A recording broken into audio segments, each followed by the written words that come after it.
Savez-vous ce qui me réveille certaines nuits? Ce n'est pas la peur de perdre de l'argent, non, c'est de savoir qu'une tempête se prépare sur les marchés et que la plupart des investisseurs ne la voient pas venir. Imaginez un instant, vous avez économisé pendant des années, construit votre patrimoine action par action et du jour au lendemain, tout s'évapore. Ça vous semble impossible? C'est exactement ce que pensaient des millions d'investisseurs en 2000 et en 2008. Et pourtant, aujourd'hui, je vais vous révéler quelque chose que peu de gens savent, quelque chose que j'ai gardé pour moi pendant des années. Les 3 actions qui survivront à la prochaine bulle. Mais attention, ce n'est pas ce que vous imaginez. Pourquoi ces 3-là précisément? Qu'ont-elles de si spécial? Et surtout, comment pouvez-vous les identifier vous-même? Restez avec moi jusqu'à la fin car je vais aussi vous dévoiler le secret que Charlie Munger et moi avons partagé lors d'un déjeuner privé vendu pour plus de 650 000 $. Oui, vous avez bien entendu, je suis Warren Buffett et ceci est la zone de Warren. Laissez-moi vous raconter une histoire vraie. En 2008, pendant le déjeuner dont je vous parlais, un investisseur nommé Monish Pabrai m'a posé une question simple, tellement simple qu'elle pourrait sembler banale. Il m'a demandé « Warren, si tu étais un petit investisseur aujourd'hui avec un capital limité, dans quel type d'action investirais-tu pour générer une richesse significative ?» Charlie et moi, nous nous sommes regardés et nous lui avons dit quelque chose qui a changé sa vie financière. 2 mots, action cannibale. Vous vous demandez ce que cela signifie? Des entreprises qui se dévorent elles-mêmes. Non, je ne parle pas de destruction, je parle d'entreprises qui rachètent leurs propres actions de manière systématique, réduisant le nombre de titres en circulation année après année. Pourquoi est-ce si puissant? Parce que c'est mathématique. Si une entreprise génère 100 millions de bénéfices et possède 100 millions d'actions, le bénéfice par action est d'$1. Simple, non? Maintenant, imaginez que cette même entreprise rachète 10% de ses actions chaque année. L'année suivante, il ne reste que 90 millions d'actions, même bénéfice, mais divisé par moins d'actionnaires, le bénéfice par action grimpe mécaniquement. C'est exactement le secret qui a transformé 10 000 $ en 250 000 $ pour certains investisseurs avisés. Multiplication par 25, pas en spéculant, pas en prenant des risques insensés, simplement en suivant ce principe. Mais voilà le piège, tout le monde parle de rachat d'actions, mais peu comprennent vraiment. Le prix est fondamental, racheter des actions quand elles sont chères détruit de la valeur. Racheter quand elles sont bon marché, c'est la formule magique. Comment acheter des billets de 100 € à 80 centimes? Impossible, me direz-vous, et pourtant c'est exactement ce qui se passe en bourse chaque jour. Regardez American Express, une de mes participations favorites. Il y a quelques années, cette entreprise possédait 1135 millions d'actions. Aujourd'hui, seulement 712 millions, presque 40% des actions ont disparu. Envolé, et devinez quoi? La valeur par action a explosé. Les actionnaires restants possèdent une part plus importante du gâteau. C'est la beauté de ce mécanisme.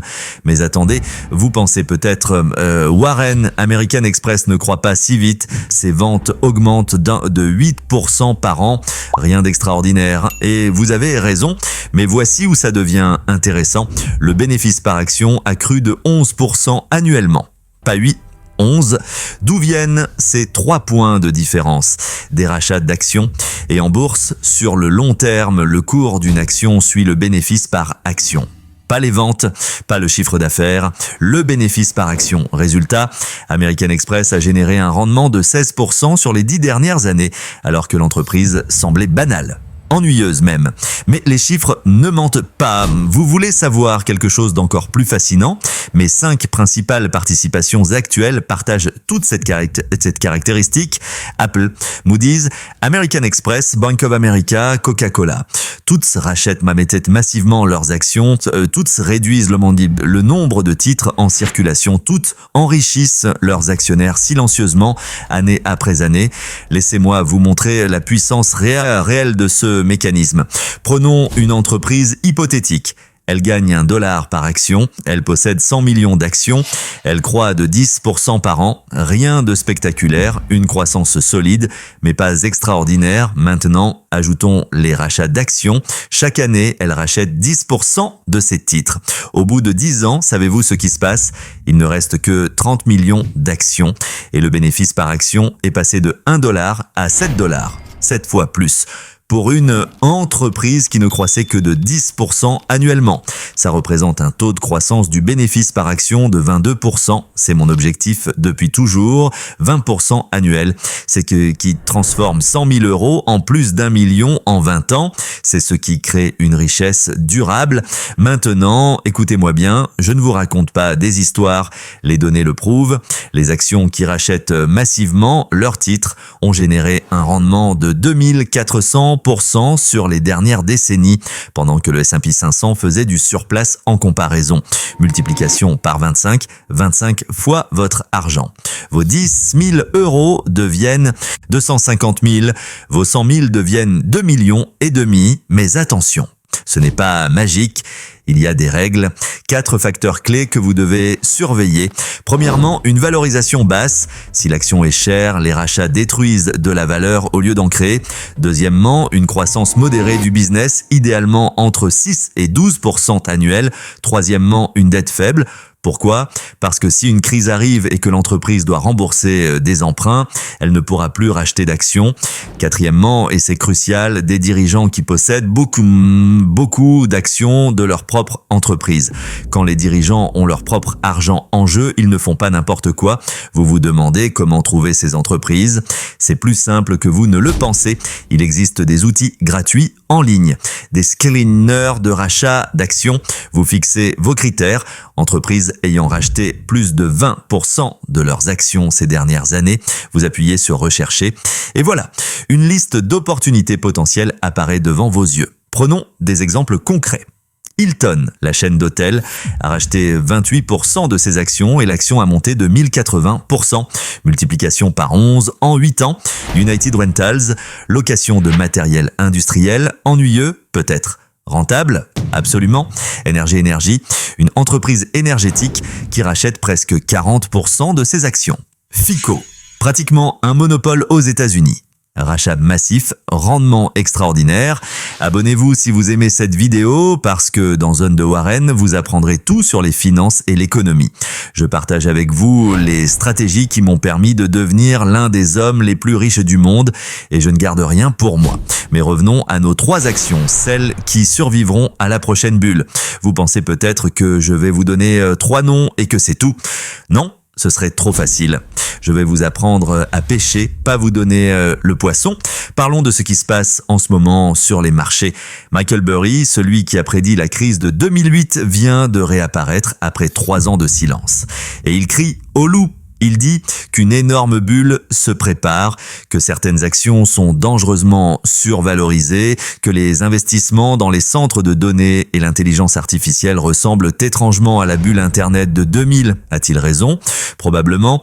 Les niveaux d'investissement dans les infrastructures technologiques atteignent des sommets historiques.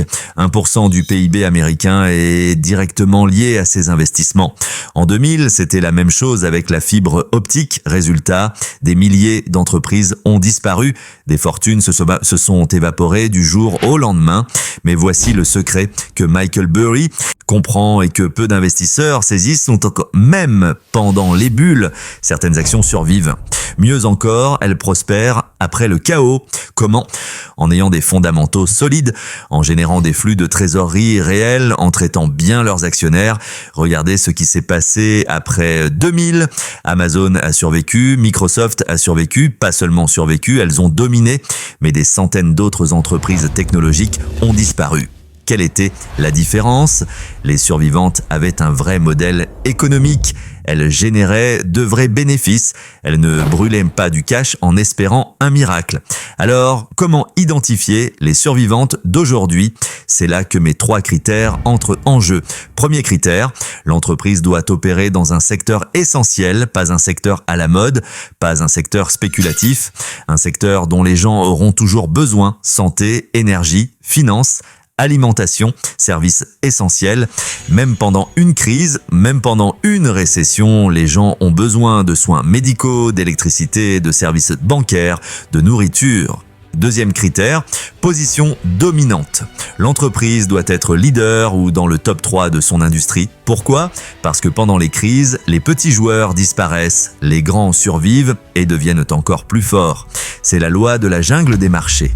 Les forts mangent les faibles.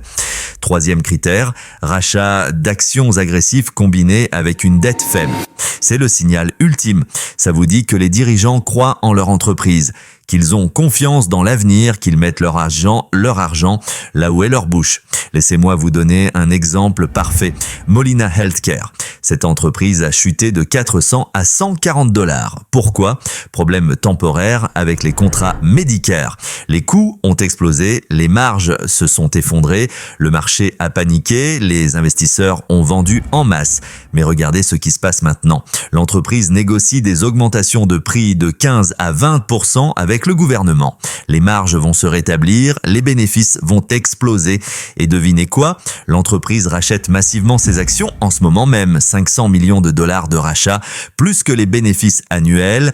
Les dirigeants vous envoient un message, ils vous disent « Bon, notre action est bon marché, nous investissons notre propre argent, vous devriez faire attention, c'est exactement le type d'opportunité qui me fait vibrer.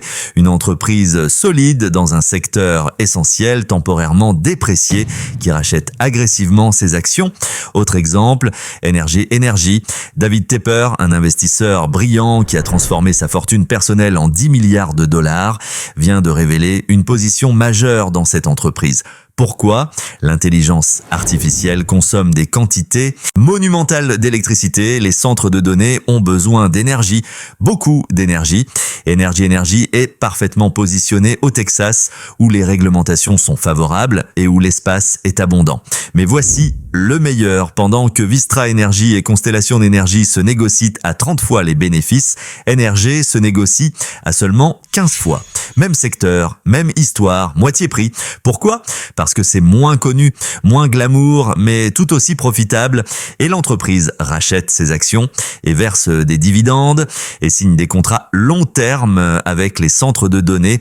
Rendement immédiat de 5%, plus croissance de 10% par an. Ça fait 15% annuel, pendant que le marché dans son ensemble se négocie à des valorisations historiquement élevées. Vous voyez le pattern. Secteur essentiel, position dominante, rachat d'actions, dette faible. C'est la formule. C'est ce qui protège votre capital pendant les tempêtes et le multiplie pendant les périodes calmes. Maintenant, parlons du Japon. Peu de gens comprennent ce qui se passe là-bas. Mais c'est fascinant. Pendant 30 ans, les entreprises japonaises ont gaspillé du capital. Elles accumulaient du cash, elles faisaient des acquisitions stupides, elles ne retournaient rien aux actionnaires. Résultat, la bourse japonaise a stagné pendant 3 décennies. Mais quelque chose a changé. Le gouvernement et les régulateurs ont forcé ces entreprises à changer leur mentalité, retourner du capital aux actionnaires, vendez les divisions non rentables, rachetez vos actions, payez des dividendes, et ça a marché. Regardez Mitsui, un conglomérat géant. Quand j'ai commencé à investir en 2020, l'action valait 1000 yens. Aujourd'hui, 4000 yens, multiplication par 4. Et ce n'est que le début, l'entreprise vient d'annoncer qu'elle distribuera 45% de ses bénéfices, rachat plus dividendes. Mais voici le coup de génie, j'ai émancipé des obligations en yens japonais, taux d'intérêt inférieur à 1%, j'ai utilisé cet argent pour acheter des actions japonaises. Résultat, je gagne la différence entre les dividendes que je reçois, 3 à 5%, et les intérêts que je paie, 1%. Plus l'appréciation du capital, plus la protection contre la dévaluation du yen. C'est de l'arbitrage pur, de l'argent gratuit, et c'est parfaitement légal. Vous pouvez faire la même chose avec un courtier comme Interactive Brokers. Emprunter en yens, investir en actions japonaises, garder votre capital en euros ou dollars, c'est de la finance intelligente. Les trading houses japonaises sont parfaites pour cette stratégie.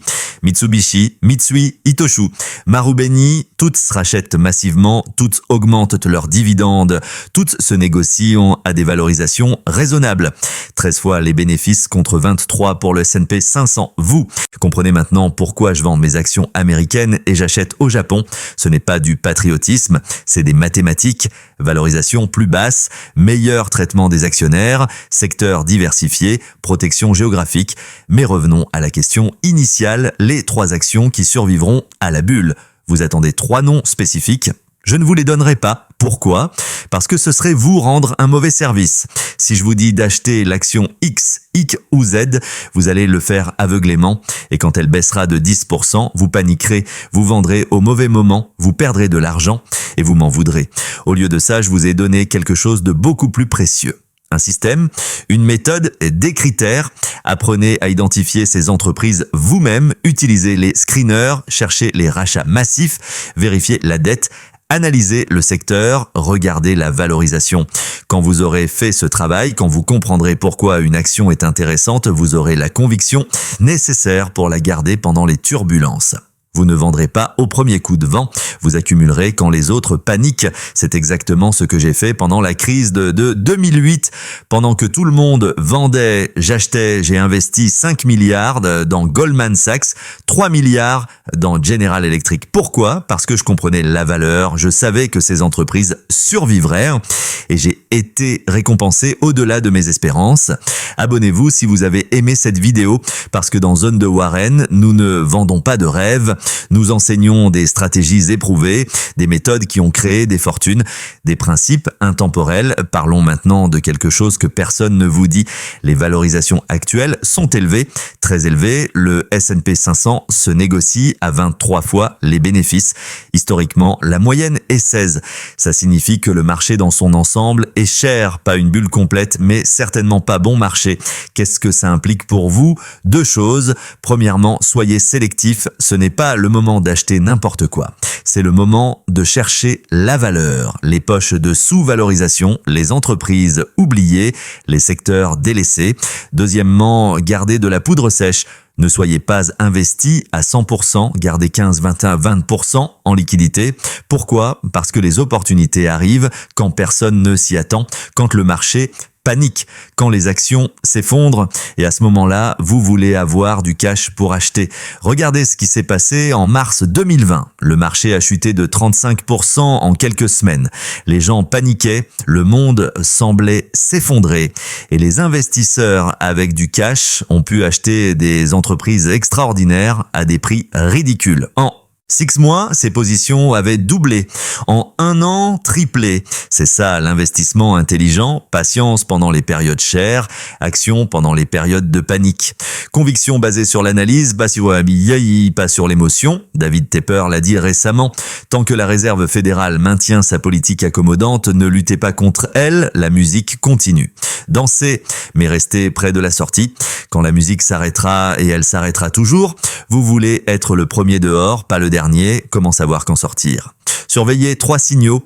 Premier signal, la Réserve fédérale change de ton quand elle arrête de baisser les taux. Quand elle commence à parler de resserrement, c'est le moment de réduire votre exposition.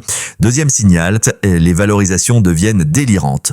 Quand des entreprises sans revenus valent des milliards, quand les gens hypothèquent leur maison pour acheter des actions, quand votre coiffeur vous donne des conseils boursiers, c'est le signal. Troisième signal, l'euphorie généralisée.